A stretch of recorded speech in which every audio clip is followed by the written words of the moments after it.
I need to talk to you about something that happened on the practice field in Berea today, because if you only caught the highlight reels floating around online, you got half the story. And honestly, the half that makes it look worse than it actually was. Here's the situation heading into day 8 of Cleveland's training camp. Every rep matters right now.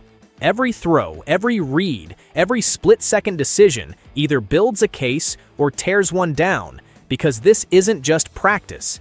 This is an audition for the most scrutinized quarterback job in the league.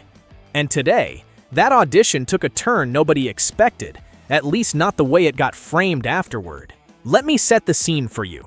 The heat is up, the pads are popping, and there's this electricity in the air that only exists when a team doesn't know who its starter is going to be.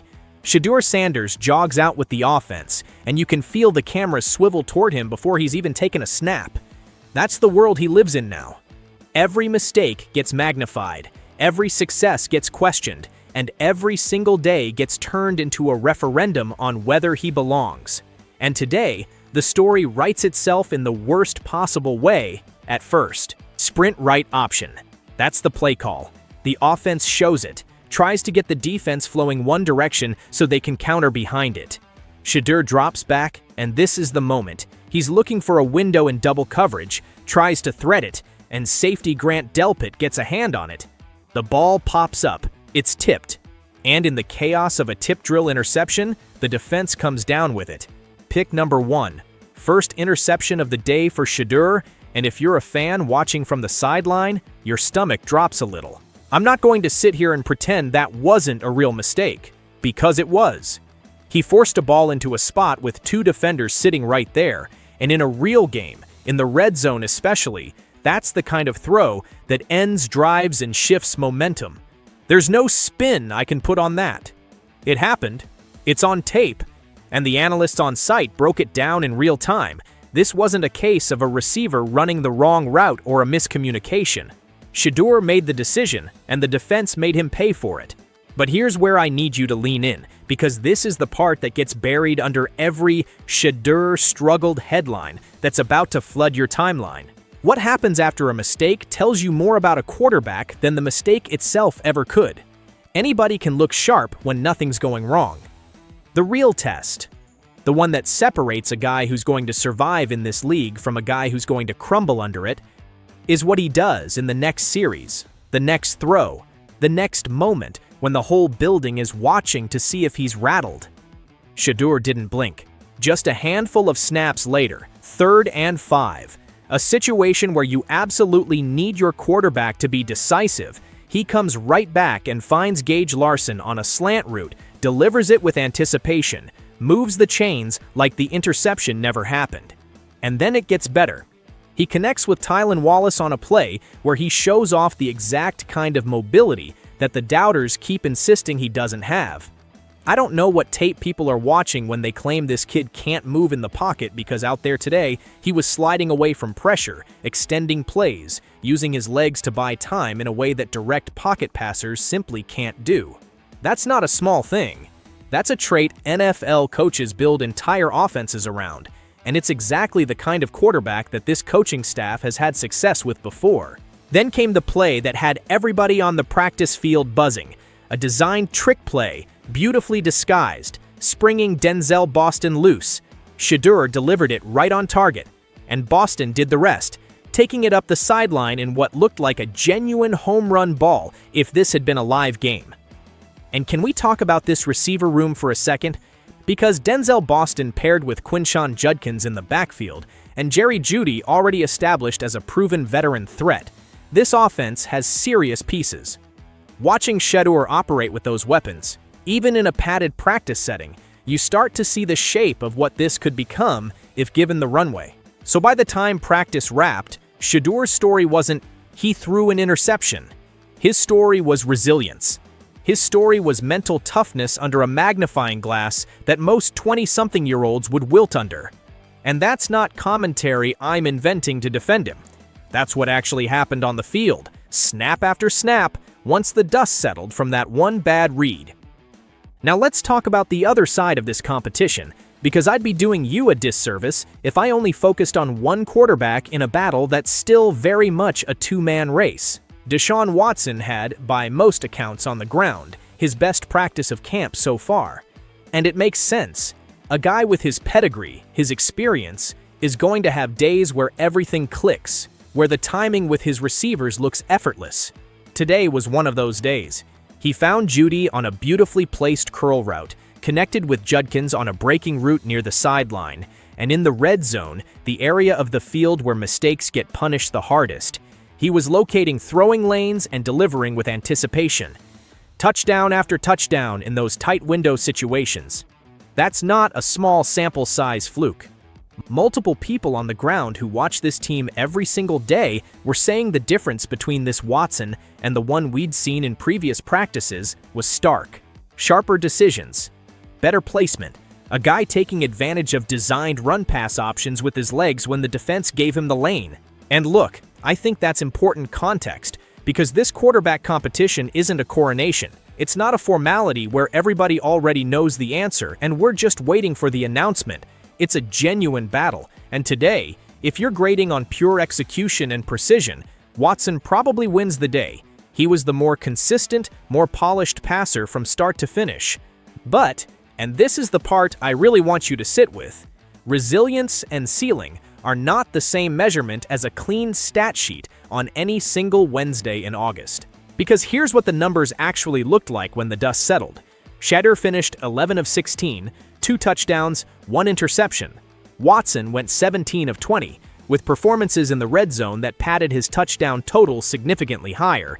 Dillon Gabriel got a handful of reps in the rotation and made the most of it, going 4 of 6 with a couple of scores of his own. And that's really the story of camp depth right now. The fourth quarterback on the depth chart is barely sniffing meaningful reps, because when you've got this many bodies competing for one job, the practice snaps get sliced up in ways that make it hard for anybody but the top two to build any real rhythm. So on paper, if you're just looking at the box score from today, Watson had the better outing. I'm not going to twist that narrative to fit a storyline. Facts are facts, and today, in terms of clean execution, he was sharper. But football isn't decided by one practice, and I think that's exactly the message the coaching staff has been trying to send all camp. Because here's what the coordinator said when reporters pressed him after practice about whether Friday's reps might shake things up, whether the rotation is about to shift as install period wraps and preseason gets closer. He made it clear that nothing is decided in a vacuum. Every day, the quarterbacks rotate through different positions in the drill work, different starting spots, and he's not looking that far ahead in terms of locking anything in. He talked about wanting to get to a point, maybe by the start of next week, once they've logged around 10 total practices, where they can sit down and actually evaluate the full body of work rather than reacting to any single day. And I think that's the mature, correct approach here. You don't crown a starter off one hot practice, and you definitely don't bury a competitor off one interception. What's also worth mentioning, and this tells you a lot about how this staff is managing the psychology of this competition, is who gets the reps with the starting unit heading into the joint practice against Buffalo later this month. The rule they've set is simple. Whoever is leading the number one offense when that joint practice rolls around follows the natural progression of the rotation they've been running all camp. Based on how that rotation has flowed, that would put Watson in the driver's seat for that particular session. That's a meaningful marker, because joint practices against another team's starters are about as close to real game conditions as you get in August, and how a quarterback performs there tends to carry weight in these evaluations. But let's not lose sight of something the coordinator said about Shedeur specifically, because I think it's one of the most telling comments to come out of this camp so far. He talked about Shedeur's willingness to ask questions, any question, no matter how basic it might seem, without any fear of looking unprepared or getting mocked for it. And he pointed out that most people, even grown adults in professional settings, hold back questions out of fear of embarrassment. Shedeur doesn't operate that way. If he doesn't know something for certain, he asks, and he doesn't care how it looks. That's the kind of trait that doesn't show up in a stat line. But if you've ever been in a high-pressure work environment, you know exactly how valuable that is. Meeting rooms move fast in the NFL. Verbiage changes, Protections change, and the guys who are too proud to ask the obvious question are usually the ones who get exposed on Sundays. The fact that a coordinator is highlighting that as a strength, unprompted, tells you something about how this staff actually views Shedeur's makeup, separate from whatever happens with a tipped pass in red zone 7-on-7. Now here's something else that stood out to me watching the full practice tape, rather than just the interception clip that's going to dominate social media for the next 24 hours. This wasn't a live tackling practice. They weren't going to the ground. And there were multiple plays, specifically involving the newer wide receivers, guys still building chemistry with both quarterbacks, where if this had been a live setting, those plays turn into explosive touchdowns instead of just solid gains. One deep dig route in particular, thrown by Watson, split the defense right down the middle, and had that receiver been allowed to fight through what would have been a tackle attempt, that's a 50-yard house call. It's not the SEC anymore, sure, but the instincts, the vision after the catch, that stuff translates. It's a reminder that even on a day when the highlight reel says interception, there's a whole layer of good football happening underneath that doesn't always make it into the clips people share. I also want to give credit where it's due up front, because quarterback play doesn't happen in a vacuum. Dawand Jones had another strong showing at left tackle in his reps today, and offensive line continuity is the single most underrated factor in whether a young quarterback looks comfortable or looks rattled. Judkins continues to look like a legitimate weapon out of the backfield. And that receiver duo of Boston, and depending on personnel grouping, whichever pass catcher rounds out that top group, they're bringing a level of dynamic playmaking and day-to-day consistency that's hard to ignore. There was a moment where Judy, veteran presence that he is, had a play where the ball simply didn't come his way due to pressure up front, but the separation he created against Denzel Ward, one of the more respected cover corners on this roster, was the kind of route running that tells you he's still got plenty left in the tank. Getting clean separation against a corner of that caliber isn't luck. That's technique, that's experience, and it's exactly the kind of target either quarterback should be thrilled to have on the outside. So where does that leave us heading out of Day 8? Honestly, right where we started, just with more information layered on top. Watson had the sharper, cleaner day in terms of pure execution and touchdown production. Shedeur had the tougher day statistically, marked by one costly decision, but responded with exactly the kind of poise, mobility, and playmaking that reminds everybody why he was such a lightning rod of a prospect in the first place. Neither guy separated himself in a way that ends this conversation. If anything, today added fuel to it. And that brings me to the fans, because I spent time talking to people who were out there watching in person, and I think their reaction says something real about where public sentiment currently sits. Almost every single person I asked, without hesitation, without needing to think about it, said Shedeur. Not maybe, not we'll see. Just an immediate, confident answer. One guy showed me the back of his jersey before I even finished the question. Another compared the moment to seeing a Bernie Kosar jersey, invoking Cleveland quarterback history like it was already a foregone conclusion. There was real, unfiltered energy behind those answers, the kind you can't fake or manufacture for a camera. When I asked people to be honest about today specifically, not just their overall preference, most of them still landed in the same place, pointing out that Shedeur looked more composed in the pocket, that his mechanics and timing on his throws when they were on target looked sharp, while acknowledging Watson had a few overthrows and placement issues of his own scattered through practice. Not everybody was locked into either side blindly, though.